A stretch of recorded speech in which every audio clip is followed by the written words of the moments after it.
to be true, that the world spins too fast. It leaves some folk behind on this ship without a mast. Oh no, no, no. Somebody please slow it down. Slow it down. Slow it down. I see you beside the road with your life packed in a case. I try to understand, but then you're gone without a trace. Oh no, no, no. Somebody please slow it down. Slow it down. Slow it down. Somebody please slow it down. For a while. Slow it down.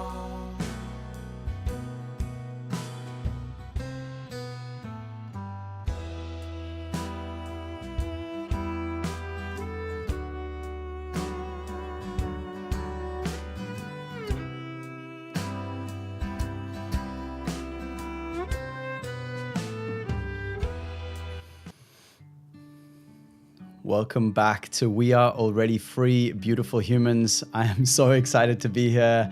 And the big question for today and for this episode and why I have this guest on is, what if your body isn't something to be fixed? What if it's a sacred vessel of wisdom waiting to be heard? And the way that I came to this guest is that I was browsing on Substack and I just saw a post. I didn't follow him or anything. His name is Seth. He just had a very short post. It took me a few seconds to read, and I'm actually going to read it to you now because it just struck me so deeply. I was immediately like, we need you on the podcast. So what he said was this: your body isn't a machine to be fixed. It's a sacred vessel sustaining your soul and consciousness through this lifetime. The wellness industry thrives on convincing you that you're broken, but you're not. Every ache, every yearning, every tingle is your body's way of asking you to listen, to care, not criticize. When you honor it as the living, dynamic system it is, you unlock the wisdom to truly thrive. So I don't know about you, but when I read that, I was like, oh, that hits me in so many places. Also, as someone who is working in the transformational coaching wellness industry and feeling myself trapped on this treadmill of social media quick fix dopamine hits. And if you follow me, you'll know I've even created a 21-day dopamine detox challenge because I think it's such a serious issue. So when I read that, it was like, this is how I want to be in the world. I want to be supporting people in remembering their own wellness as I remember my own wellness as someone who struggled with chronic pain for many years, etc. So this is us. We're here. We're going to have Seth on in a moment. He's a multidimensional performance coach who combines scientific principles with spiritual wisdom to help people transform their struggles into strengths. And this is a brand new way of doing this podcast. We're almost on episode 80 right now. I believe this will be 78. And I decided for this season to switch over to recording these live. So if you want to join us live on YouTube, you can do that. Find the link in the show notes. And if you're here live now, then make sure to comment, ask questions, etc. through the episode, and we'll get a little Q&A at the end and see how that flows. So thank you for being here. And the only other thing I have to say before we kind of kick this off is that the 21-day dopamine detox challenge is something I created at the end of last year because I really needed it, and it's helped so many of the people who've been through it already. And it's just a way to reset that relationship to those quick dopamine fixes that we're all getting from our phones, etc. So if that interests you, check it out in the show notes. Join up. You can take a quiz as well to see how you're doing. And I would love to welcome you into the challenge. So thank you for being here, and let's do this thing. Welcome back to We Are Already Free. Hear the words, we are already free. What comes up for you? Acceptance. Change. A shift in awareness. Human beings are so powerful. There's so much more. Everything is love behind it. Breaking the chains of your own mind. That which remains. Nature. Getting out of the matrix. We're sitting on the treasure and it's already unlocked. We are already free. You're free. You are a walking map. Have always been free. You are always free, already free. We are already free.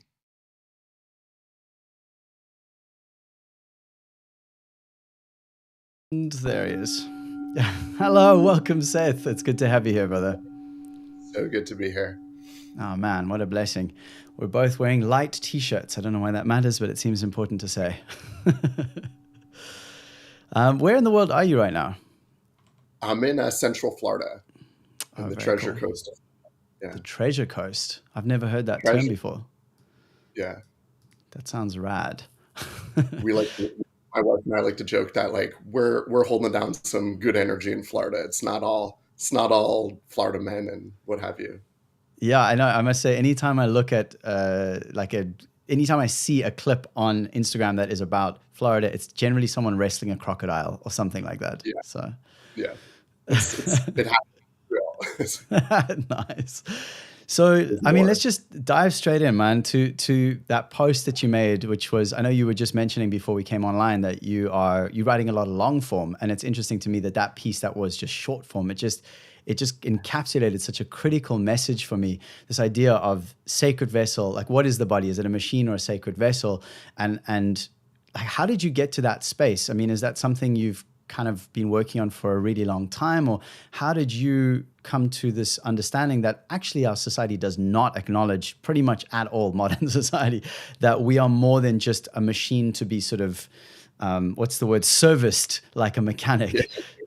Yeah, and I can tell you right now, rein me in, because that question could be, my thesis dissertation. All right, I'll nudge you if it's getting too out there. Yeah, like just reel me in, because I'm like, oh man, where do I even start? But yeah, I mean, just in general, I've always been a seeker. I've always, from as early as I can remember, I wanted to understand why we're here, how things work, where do we go when we die? Like those questions, for as long as I can remember, have been ingrained in me. And then, throughout my journey of, self-discovery, and like most people, they got me into some dangerous situations and some stupid teenage stuff. Some of my greatest lessons happened there, as I'm sure a lot of people can relate. Ultimately, I ended up getting my master's degree in exercise physiology because I was obsessed with optimizing my body. I around like 15, I accepted the fact that I won't be a professional athlete.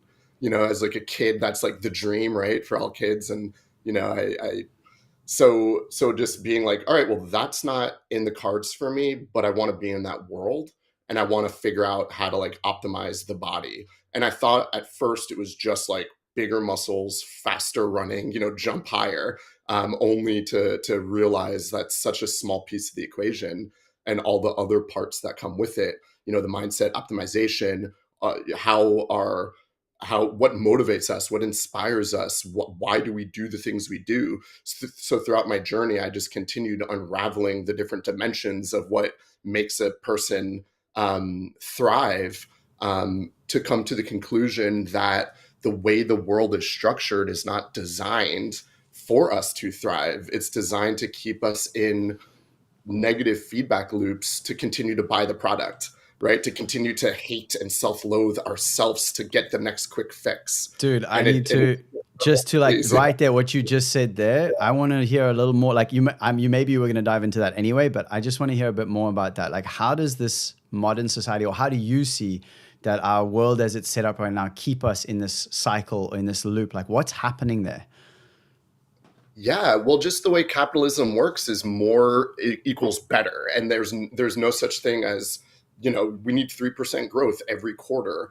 I'm actually working on a new Substack that's a little bit of a timeline of my life. And for a 6-month window, I actually worked for one of the largest supplement companies as like the Southeast sales manager of this company. And really quickly, you learn like you grind, and I don't like to use the word grind today, but that was the world I was living in back then. You grind so hard to reach a sales quota for the quarter, doing everything you can to get there. And then when you reach it, your boss is like, all right, great job. We increased it 3% next quarter. It's like, what? I did everything I could. And I tell you that now because I've realized that's how the world operates. And it is not sustainable at all. But they need us to keep buying products. From the health and fitness industry, I like to joke and say a fitness magazine could really be one issue. You could really get the foundations of what a human being needs in one issue, but that's not going to sell a magazine subscription, and then let alone the supplement industry and all that comes with it. And I could break down all the different areas of that field. But at the end of the day, you could read a fitness magazine, and what one writer says in the beginning is like completely contradicted by somebody else later in the same magazine. It's so obvious to me. And it's maddening, and it's heartbreaking to know that there's so many people out there who want to feel good in their bodies. Forget about looking good. They just want to feel good in their bodies, the back, the sciatica, all the other, little aches and pains. And then they go to unqualified professionals. They go to the next quick fix, Instagram reel that's promising them something, when the reality is the person who's selling it doesn't even embody what they're selling, but they're probably starving themselves and good at taking supplements because of their own mental health issues that aren't addressed.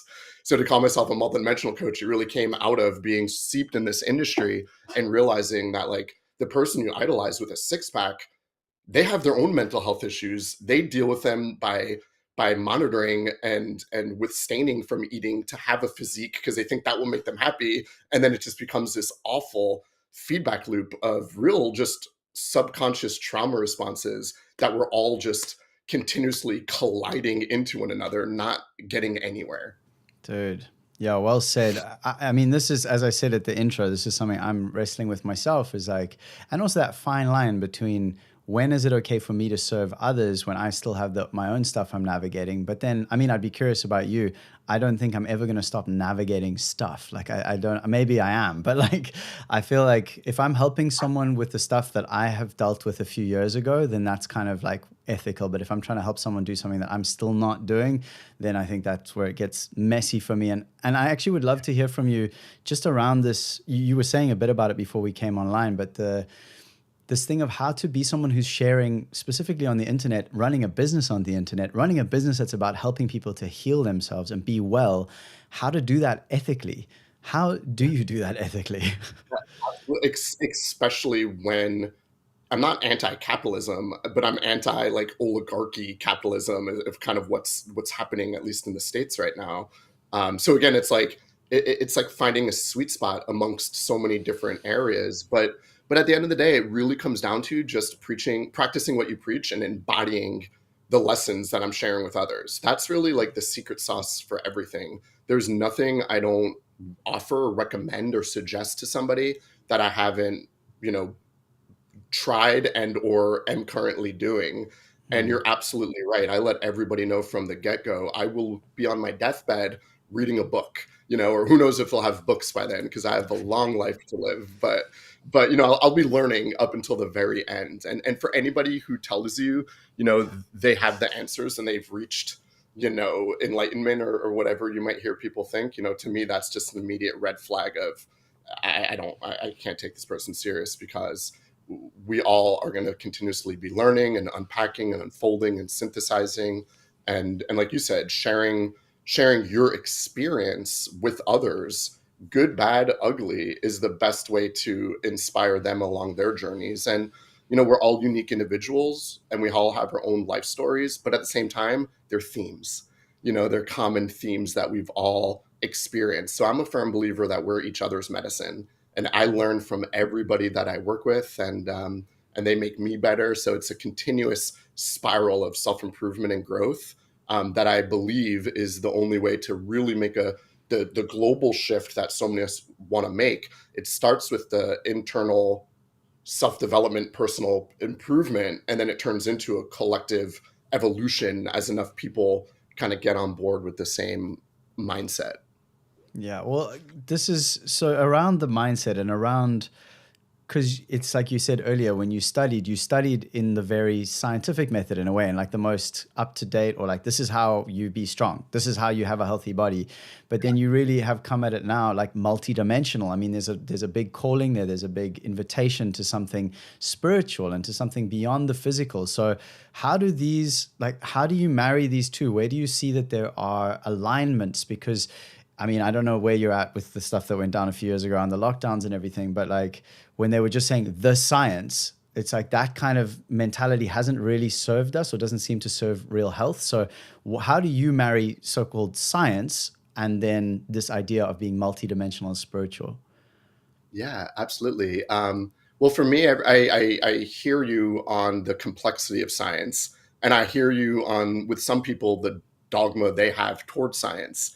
So there is a little bit of like media literacy or scientific literacy that is really important. And one of the things that I'm super grateful for is my undergraduate degree, when I kind of was a waif flower going through the world, not sure what I wanted to do, but I know I needed a degree at the time. My undergraduate's in multimedia journalism. So I got like really good at deciphering what's good information, what's bad information.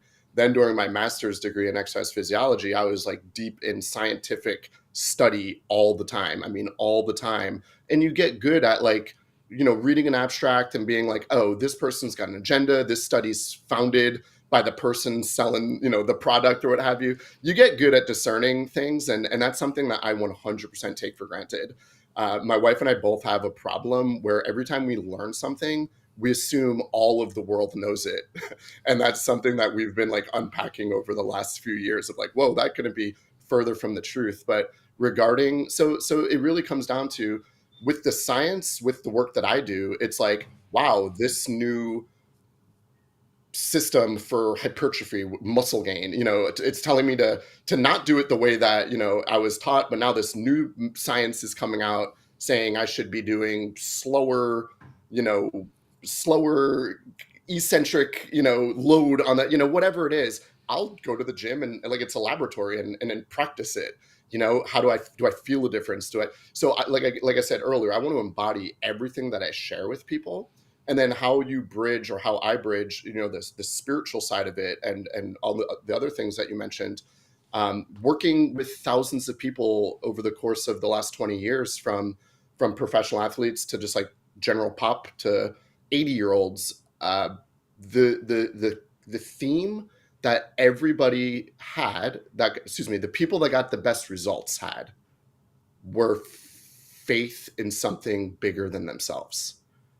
They all had a belief, some borderline arrogance, but either way, they had a belief that they could do it, and every one of those people that had that belief in something bigger than themselves absolutely got the results they wanted and thrived. So that was when I really started to believe, or think, there's more to it than just, pushing hard at the gym or what have you. And I could continue, but I feel like that's a nice stopping point there. Yeah, I mean, it makes me curious, because are there people you've worked with who came to you where they didn't have that belief? Because it's honestly, this is one of the things that I struggle in and out of still, that I'm still navigating, is this like deep, lack of worthiness, maybe, like lack of enoughness, etc. that starts to, and it comes and it goes, and it's definitely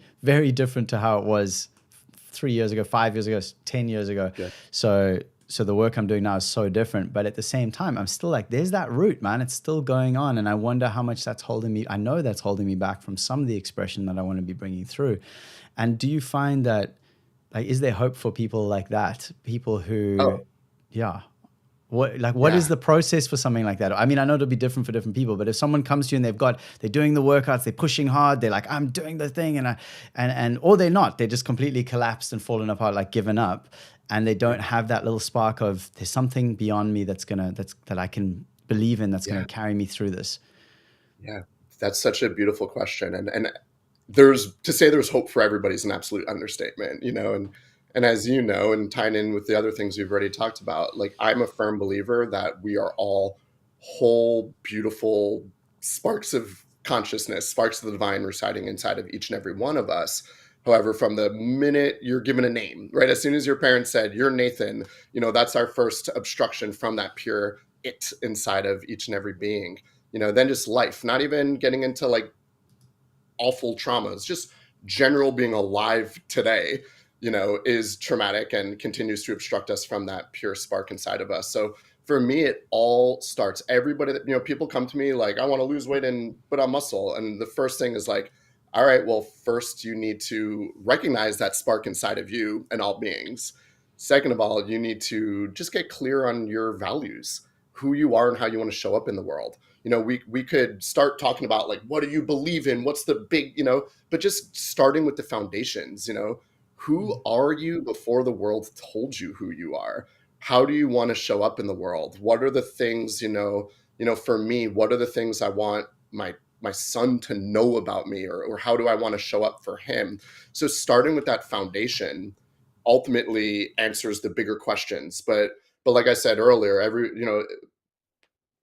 the big changes to the world have to start with the smallest changes within ourselves. And that starts with knowing who we are and reminding ourselves all the time. Because what you said, like, it comes in waves, right? Like 1 minute you're clear, you got this. You could put yourself out in social and not have the, voices in the back of your head. And then the next minute it's like, but why, what caused that shift? Yes, there's rhythms and there's cycles to our emotions, and, we could get into like astrological things, but ultimately, like, I'm sure a post you thought was going to do great didn't get the engagement you thought. So next thing you know, you're second guessing something, even though it's great and has nothing to do with you, and it's the algorithm. So you can see how all the things we're talking about are all kind of interwoven together. And that's why knowing who you are is absolutely foundational. And when you build that solid foundation, a bad post on the algorithm is not gonna make you question yourself. But it's also not, I really don't, I think anybody who says that they figured it out and they don't have those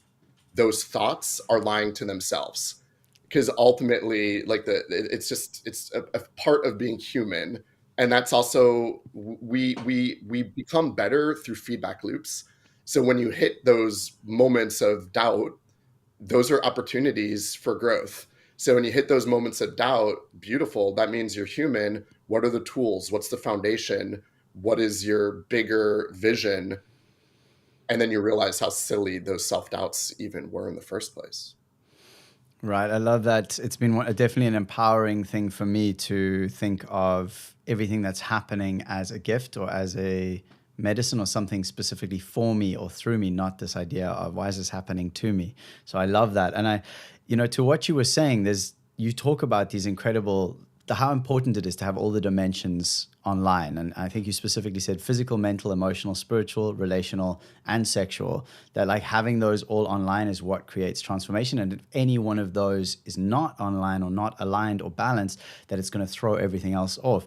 So how could someone, even maybe a practice or something someone could take away from this, or just some ideas of how could someone start on that process without getting overwhelmed? Like, because that's the thing. It's like, oh my God, okay, so now I need to get this, and this sorted, then I'll be fine. It's like, oh my God, that's a lot.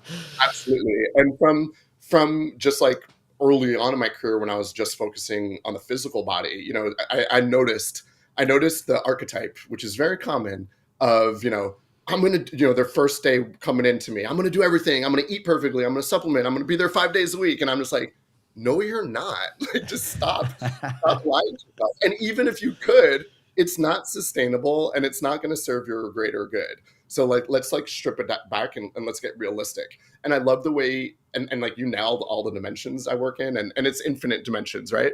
But even just hearing you read it, I'm like, whoa, that's a lot. Like that's a lot for one person to focus on. And the beautiful thing, like from an integral theory perspective, Ken Wilber talks about lines of development. And I think it's really, in the work that I do, the first session that I have with people, I call it a multidimensional intake reset session. And we sit down and we go over 10 different dimensions of life. And then I put together a game plan for, the first quarter together. because I like to look at things, from the seasonal perspective, and find a rhythm and cycles to connect to our own cycles, and then obviously the greater cycles of the universe. But I bring up lines of development because it gets really clear in that first session. Hey, listen, there's a lot. We could improve every dimension, but for right now, like, let's not even work on the physical body. Let's just focus on, again, like, working on your values, your visions. Schedule some time that you would, if realistically you ultimately want to work out 3 times a week, schedule that time now. But don't even stress about going to the gym. Go for walks during that time. So really it's about getting clear on what's the most important thing to kind of tackle first, build that foundation, and then reevaluate, 12 weeks in, give or take, and then see, all right, great, now we're going to turn kind of the valve down on this and turn the valve up on this. So I see it as like a series of knobs, and I kind of, just are constantly, we're going to turn this down, turn this up. And that also keeps the body and the mind from getting complacent and stale and plateauing. And in the world of exercise science, we call this periodization. And that's where we're like looking at like a bigger picture, but then dissecting it into smaller tasks and smaller goals. And that keeps our entire systems undulating. So we're not getting burnt out or fried out, and to constantly check in with all the dimensions. You see the improvement you made in one. And just like Ken Wilber would say with lines of development, when you pull up one, all of them rise up a little bit too, especially when you're mindful of that. So it's not about doing everything at once. It's about like being intentional.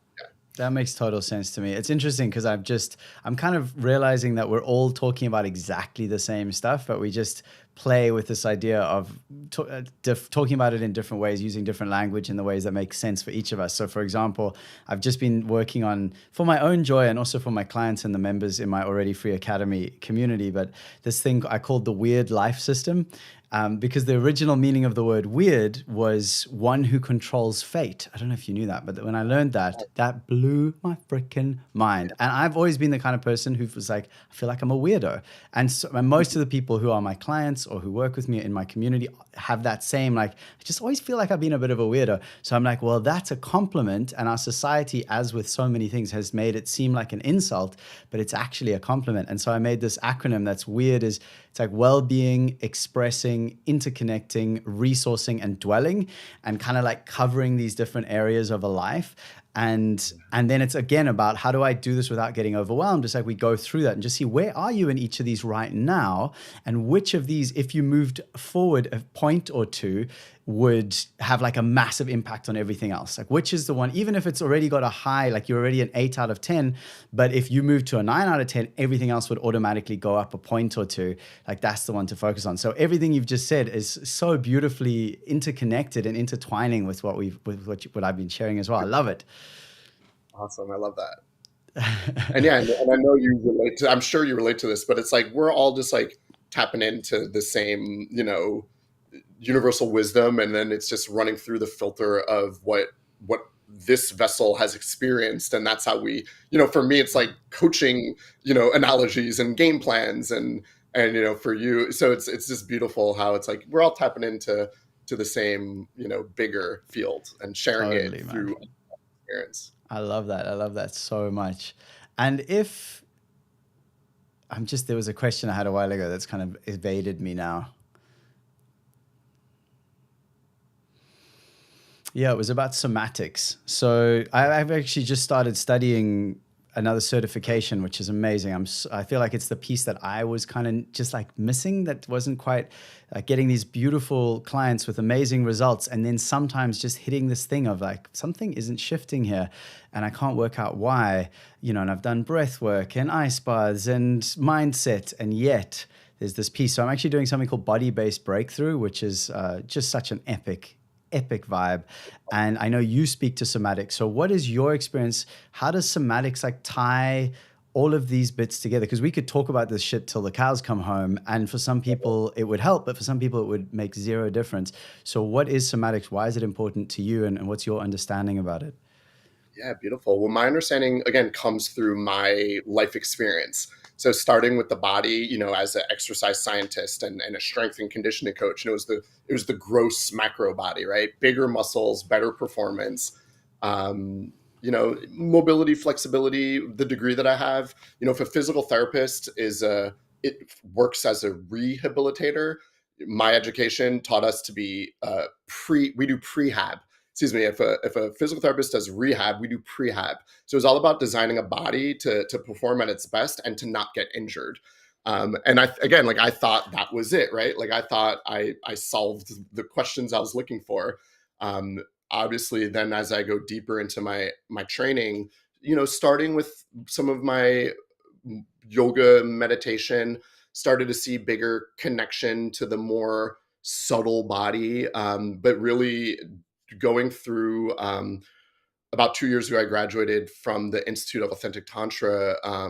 That's like a lineage-based Buddhist school.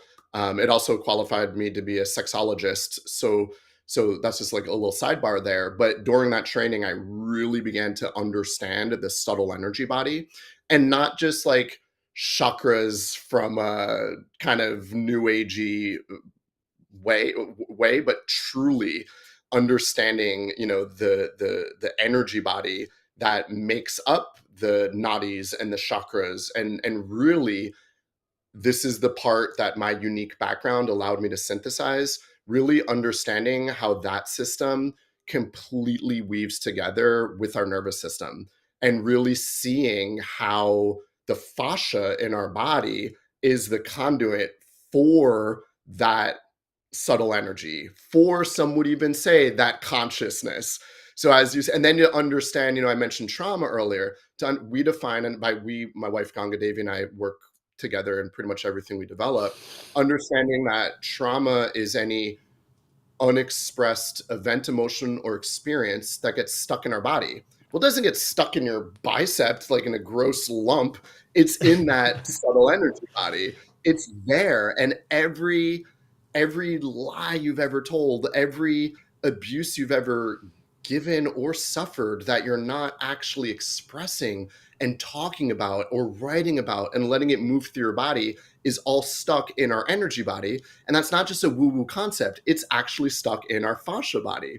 And our fascia is supposed to be this web-like fluid that connects from the top of our head to the bottom of feet, and it even runs in through our tendons, ligaments, organs, muscles. It's the glue, the saran wrap that connects everything. And most people, myself included, have junk in there. And that causes tightness in the back, tightness in the hamstrings, the sciatica pains. All those little aches and pains are from all those suppressed events, emotions, or experiences. So people are like, I want to fix my back pain. They do all these, physical therapy practices or strength and conditioning practices, but then really they're holding, sexual trauma that they experienced.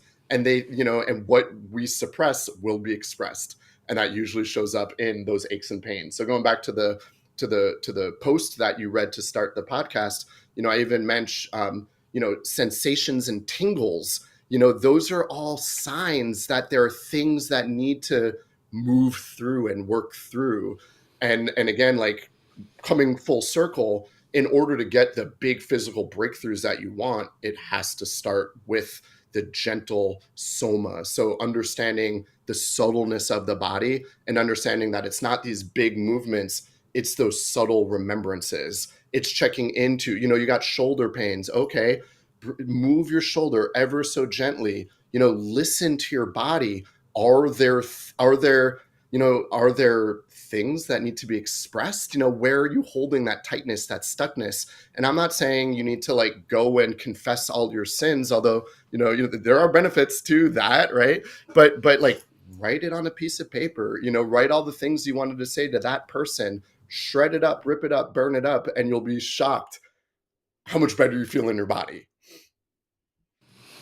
Dude, this is speaking to me so deeply right now. And actually, I just had one of my recent guests was a woman named Brooke McPoyle. I'm not sure if you've come across her on Instagram at all, but she is like all about that fascia. She's a lifelong professional. She was almost a pro golfer, and then singer, like a lifelong singer. And because of the exercises she was taught through singing, that gave her like access to this whole thing anyway. And she does this whole fascia release thing, and she's like, you guys, your languaging is so beautiful. I actually got goosebumps now just because the way when you started talking about the fascia, like the poetry that just started flowing there was really powerful. And it really has connected me to that power of the fascia again. And I actually am going to start up those exercises I was doing again, because it's like really that piece. And it's so much of what he's talking to us about, Matthew, the teacher in B3 as well. So I'm just getting it from every angle right now of like, bro, you got to talk to your body. You got to, he calls it going on a date with your body.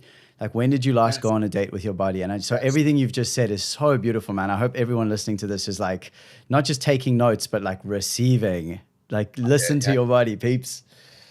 Well, the fact that I'm having goosebumps and you had goosebumps, again, that just like, we're in the right space here. Definitely. And I'd love to just add, you mentioned she was a singer. During numerous trainings that I've done, I can't tell you how many like actors and musicians who do like voice exercises are like, oh, toning the vagus nerve is my like pre-singing exercises, and we're like, oh, that's why like people who sing in choir, are usually like happy people. Like, they don't even realize the vagus nerve, activation that's happening. And not to mention, but I digress, but it's and it's not rocket science. It's really just some of the most simple things of reconnecting to our wholeness. I think that's the piece. It is simple, and yet it still is not easy. And that's why having someone like you, or someone like me, or someone who's working in these spaces is so helpful. It has been for me anyway. I find that when I don't have someone in my corner, then it makes it a lot harder to kind of stay on that. And speaking of having someone in your corner, you were saying you and your wife work together like super closely, and I'd love to kind of hear from you a little more about that. And if anyone does have any questions or any comments or anything, if you're watching live or if you're listening to this as the final podcast, please do look in the show notes, send me a message, send me a voice note, let me know what you think. I'd love to share your questions and thoughts in future episodes. But for now, really curious around this idea of working with your wife, working with your partner. Like, that's potentially a high friction point, dude. And so how are you guys navigating such an intense closeness where you close? Because again, I'll give you a bit of context for my own question here, because I do have I want to know this for myself. My wife and I are super close. Like, she is just one of the best person on planet Earth for me personally. And so grateful. What a joy. We were expecting our first child, actually. So that's something I haven't actually shared anywhere on social media. So that's now out there. Thanks, brother. And so the piece for me, like, I was listening to the audiobook of The Way of the Superior Man, David Data, and he said something in there about like, you can either be a partner or a friend or a like sexual partner or something like that, like a business partner or a friend or a sexual partner, but you can't be all of them. And that kind of made me sad, because like, I want to be all of those with Carly, because she's freaking awesome. And so what are your thoughts on that, and how's that playing out in your own journey? And just in general, like those gross generalizations, there's going to be outliers, and there's going to be reasons that came together for him, and there are reasons we thrive in working together. And for us, the biggest reason is like incredibly early in our relationship. Well, we both did a lot of work before meeting each other. And we continue to do work together today. We both have our somatic therapist, and we continue to do the work ourselves. So that's absolutely foundational. And obviously there's still moments of friction, although every moment of friction we look at as an opportunity to improve. And that's not to say we're not going to run into that friction point again, but we've continuously gotten better and better and better. But the foundation is when we first met, it was really clear to us that my personal like driving force for how I wanted to be in the world was a concept based from Judaism called Tikkun Olam, which is to heal the world, to make the world a better place than how we found it. And it actually starts with a concept called Tikkun HaNefesh, which is to heal the soul. Before you could change the world, you have to start with the self, right? And then we build out. And then my wife comes from a more Buddhist background, Hindu and Buddhist background. So for her driving force was being a bodhisattva and bodhicitta, and understanding that the goal is to reach enlightenment, not for our own personal gain, but to spread that to the world and to help other people on their journey. So we realized, like, beautiful, those are our pillars. Our entire foundation is built on that. And then we also realized that the both of us from radically different worlds. I come from like a middle class New Jersey, very like American sports and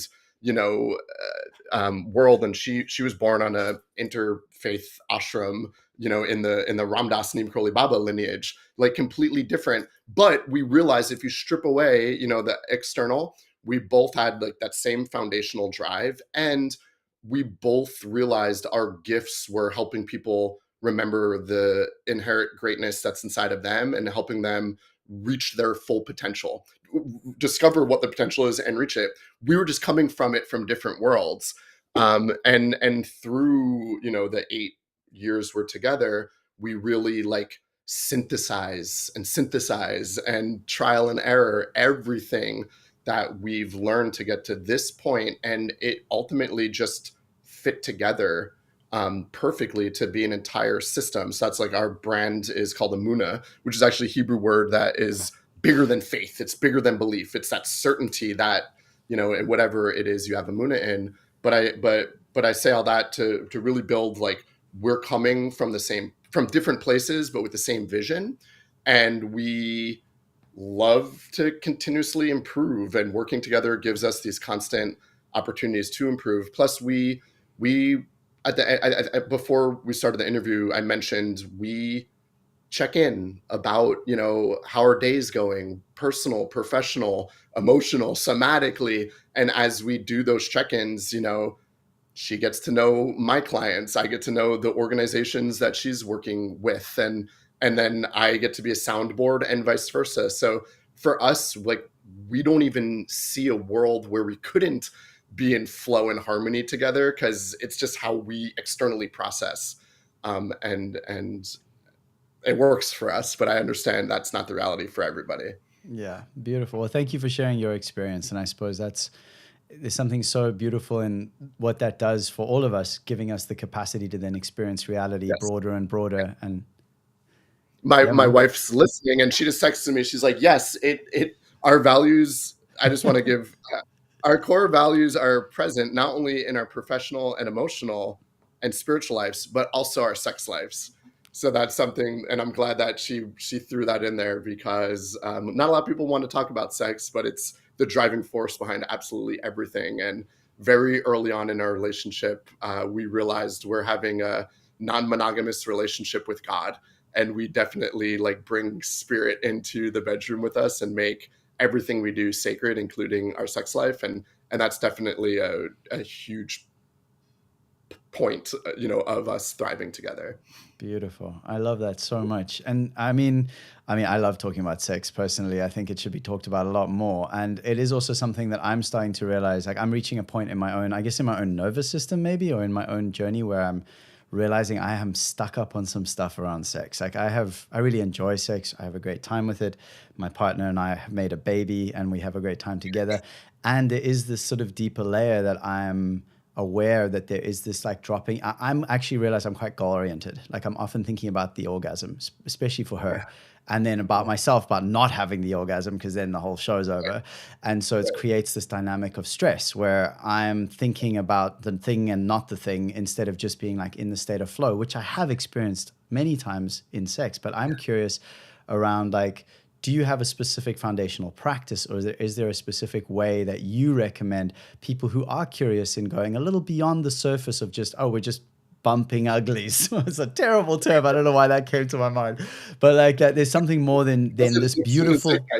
But it's a wonderful physical experience. Like, just as a physical experience is gorgeous and amazing, and how to go like that next layer deeper. And you're spot on with something that is definitely like, as soon as we get in our heads, like, game over, right? Like, as soon as you lose that presence, it's our hardwiring gets thrown off. And to mention the nervous system in sex is an understatement, because for males, ejaculation is actually a nervous system response. So if we're coming into intimacy from a heightened state of arousal, from a fight and flight state, which most people are, that's going to usually show up in premature or earlier ejaculation than you'd maybe want, as well as, potential some impotency issues, excuse me. So just understanding, like, the most important thing is just like co-regulating, right, before you even kind of drop in, and just being mindful, and being like fully present for your partner. And from my experience, and to your point exactly, there are a lot of times where I'm like, we're in a beautiful moment and I'm like, oh, I got to slow down and do some breath. And she's like, shut up, just like be here with me now, and it's just like, oh yeah, that's the sauce, right? Like, that's the magic. But again, like, there's so many trainings and so many books, and it's like, well, this person says I should do this, and it's like, no, just enjoy it. As my Tantra professor would tell me as I was going through my training, worst case scenario, you're going to orgasm, like, enjoy it. And especially like working with men that have like fear of intimacy due to performance issues. It's like, I got news for you. Your partner would probably like it better if you just cuddled her for 30 minutes and listened to her. Your partner would probably enjoy you, giving her yoni some like attention and love, or, maybe some oral, but it's not about the bumping uglies by any means. And for my wife and I, even before my more formal Tantra trainings and what have you, it was always just like respecting the orgasms for both of us, and just really understanding that we don't have an orgasm, we're receiving the orgasm from something bigger than us, and to be just in like to not be in like an aggressive, I'm going to give you an orgasm, like, but actually to allow ourselves to be open to like a bigger experience. As soon as you try to make something happen, you're narrowing the field, so we try to relax, open into it. And then we always, the bodhisattvas in us are always, let's dedicate the merit to this orgasm. What do we want to be sending out into the field, from this intimacy together. So yeah. Oh, beautiful. I really get a sense of a softening within what you've just been sharing, a sense of more of an allowing and an expanding rather than a contraction, which is the polar opposite of an orgasm, as a very contractive experience. Exactly. And you could get into like the data on this, but not enough people are addressing that a majority of humans on the planet today have suffered or perpetuated sexual trauma onto somebody, or they've experienced it themselves. And then we don't have the tools and the language to actually process that in a healthy way, or we would say to metabolize it in a healthy way. So we store it, and then that gets warped into, it could go into numerous ways, but that's just something that is really pivotal to the work that I do, that I would just regret not bringing that up, is just, and being able to hold space for that healing. You don't need a sexologist. You just need an attentive partner who's open to learning, and learning to create space for the metabolization of that to happen. Beautiful. Thanks, brother. I mean, I feel like we're just opening up so many wonderful cans that we could dive into for hours. And I also want to honor the time. So I would just love to hear, and I'm actually just going to move us to like kind of Q&A now. So if anyone does have questions who's watching live, and I have seen a few people, we're just going to do a quick round. Some people have been leaving some beautiful comments, which are going to serve all of us, even those listening to the audio eventually. But I want to know, before we dive into that, just like, where can people find more about you? What are the projects you're currently excited about? Like, what do you want them to know about you? What's the vibe out there for Seth? Yeah. Oh man, thank you for asking it that way. Honestly, I'd love it for people to visit my Substack. That's definitely where, and you said before, like, that's where my depth is in the longer form articles, but I'm trying to create the note system that Substack's implemented now as like breaths of fresh air. I want them to be just like moments of, oh, I could breathe a little bit deeper now because I read that quick little hit, but definitely Substack. And then what I'm really most passionate about now is I'm just in a constant state of synthesizing. And when I graduated, my wife and I together did an interspiritual ministry together. And then as soon as that ended, I went right into my formal Tantra training. So when I graduated from the Tantra training, I'm a sexologist, I'm a Tantra educator. I'm an interspiritual minister. I'm like, I'm never handing somebody a dumbbell again. Like, I am done with the physical body, like I'm done with that. And then again, like another integral theory word is like, I was not transcending and including who I was. I was literally cutting off an incredibly large part of who I am.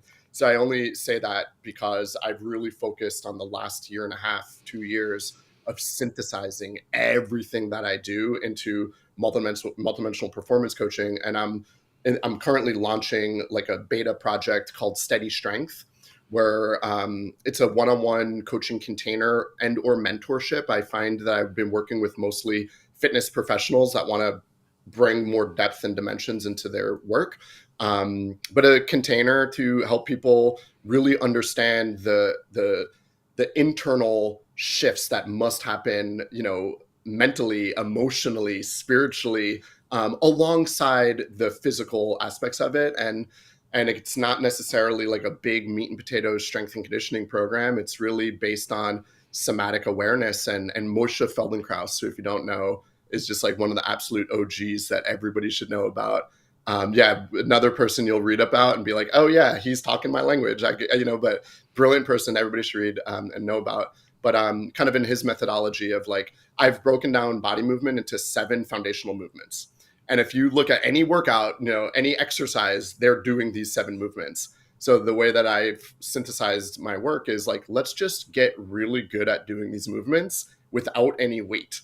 And, spend 10, 15 minutes in the morning doing these formal, subtle practices that I've created. And then just think about it for the rest of your day. When you sit down on the toilet, think about, the hinge in your hips, So to really start embodying it throughout the day. And then the beautiful thing that happens is after a few weeks, you go and pick up a weight or take it up another level. And you're like, oh, my body's been reprogrammed to move in this manner. And at the same time, I have, guided meditations, practical wisdom frameworks, and writing prompts to be unpacking kind of the bigger picture, getting clear on your values, on your vision, knowing who you are, recognizing your trauma, doing some simple things to metabolize it, and at the same time, building the foundation of the physical body. So that's what I'm calling Steady Strength. Check out my website. There's so much more information, but I would love to meet people in that space. That's definitely what I'm most passionate about. That's talking to me, dude. If you ever need a guinea pig in South Africa, let a brother know, because that sounds right up my alley. And so let's, and I'll also share in the show notes, obviously, the links to your good stuff. So just hearing just a few of the things people have commented along the way as we close this down. But I heard from username Raisin, that's a great username, said, I've started calling my body a divine instrument. This topic is very up my street. The body really does have its own wisdom. Beautiful. And we've also got Deb checking in, and then Archibald saying, I love how you've incorporated so many elements of different religions and philosophies in your work. So thanks, everyone. And what a pleasure. Wishing you, Raisin again is saying, never heard anyone else connect singing with these things. So the idea of singing as a way to kind of activate the vagus, which is awesome. I could jump in with just like a quick hit for everybody. We talk about like somatic, and when it comes to somatic healing, there's a very simple formula that I think changes most people's life when they hear this. The somatic formula for healing is breath plus touch plus awareness equals healing. Now, when this came to me during my Tantra training, where we were learning hands-on physical touch on people, but for most people, especially people with sexual trauma, touch is too much. So you could replace touch with sound, because the vibration of sound is actual touch. So you could replace touch with movement or sound, because movement, internally, my body's touching itself and I'm touching the space around me. Singing, the vibration is creating the internal touch. So when you mention singing, it's breath plus sound plus intention. Literally singing and dancing is healing, but but you have to come to that place with intention. So sorry, dude, that's beautiful. No, that's a great finisher. And actually, just a final question before we close down. But I ask every guest this. I meant to tell you this at the beginnings, but I'm dropping you in the deep, and I think you've got it. Sure. When you hear the words "we are already free," what comes up for you? Yeah, it's funny. I hadn't thought about it, but during the intro, I was like, "Oh, I'm gonna have to answer that." I think we're already free. It just means everything you're looking for is already inside of you. It's all here. And it's understanding that, my ability to say that, you have the same abilities. Like every being on this earth has that same inherent it inside of them, and recognizing, so many wisdom is like X marks, you get to where you started. It's this understanding that you could go to all the places and look for all of the answers, only to continuously realize that it's all been here the whole time. Beautiful. Yeah. Thank you. Yeah. Thank you so much, Seth. Thank you for your work. Thank you so much. I do want to say my work is 100% remote also. So I work with people around the planet. So I just want to make sure that that's clear. Yeah, Very right. Thank you. That's fantastic. Yeah. And thanks again. And thanks to your lovely wife. I wish you guys well. And we'll so definitely, hopefully get you back on again sometime, man. Congratulations on the baby. And, in the article that I'm working on now, I'm literally writing about how inner child work and reparenting as a parent is like the most radical experience. And as you get closer to fatherhood, if you want to drop in, I'd be honored. Thanks, brother. I really appreciate that. And we'll get you back on again sometime. If you want to stick around, but I know you've got to head off. So actually head off, then we'll check in once I've finished here. But thank you so much again. It's been an absolute pleasure and an honor. All the best. Yeah, thank you too. My pleasure. All right, beautiful humans. That brings us to the end of another episode of We Are Already Free. The amazing Seth KAUFMANN rocking it for us today. That was super rad. And we even had a cool little live audience checking in. So please do stay connected. Listen to more episodes. Find Seth in the show notes linked. And I mean, to me, it's very rare that I would ever get someone on the podcast when I know so little about them, really. Like usually it's someone I've been following for a while. It's a recommendation from someone I've already had on. Like I usually take time with this. But when it came to Seth, I read that one little piece that I read out to you at the beginning of this episode. And I was like, I need him on the podcast immediately. And as you've just listened to it with me, I imagine you're on the same page that this has been something truly special and magnificent. So this will be out on all podcast platforms. If you're hearing it, then it's already out, of course. And just a reminder that if you are wanting to get a little healthier with your dopamine relationships, if you find yourself scrolling on social media more than you'd like to, if you're spending the average that I was spending on my phone was 3 hours a day. It's crazy. That's almost an entire day out of every week. It's 21 hours out of every 7 days. That's crazy. So if you are someone who's also going through these experiences where you're scrolling more than you're creating, you're consuming more than you're creating, but you've stuck in that loop, it's okay. It's not your fault. This is what these things are designed for. And there are reasons for it. So I did create, I love that, a 21-day dopamine detox challenge. It is free. It is available now. It's linked in the show notes. You can just go to alreadyfree.me/join-challenge, but you don't need to remember that. Just check the link in the show notes. It's way easier that way. And thank you for being here. If you haven't yet, please do subscribe, turn on notifications if you're watching this on YouTube. Otherwise, follow on whatever platform you're listening to. Leave a review. Do something wonderful for this podcast that is a continuation of the wonderful feeling that this podcast has given you today. Remember your freedom. Join us for another episode coming up next week. It's been a pleasure. My name is Nathan Maingard. I love being here with you. I'm so excited that this is now a live podcast. It's definitely like ramping up my excitement for the experience. And if you are listening to this as audio and you haven't caught it live, it's a whole different vibe. I really do recommend it. I would love to have you and get to meet you a little more live time. But for now, I'm going to check out. I will see you again next week. And as always, please, dear human, remember, we are already free.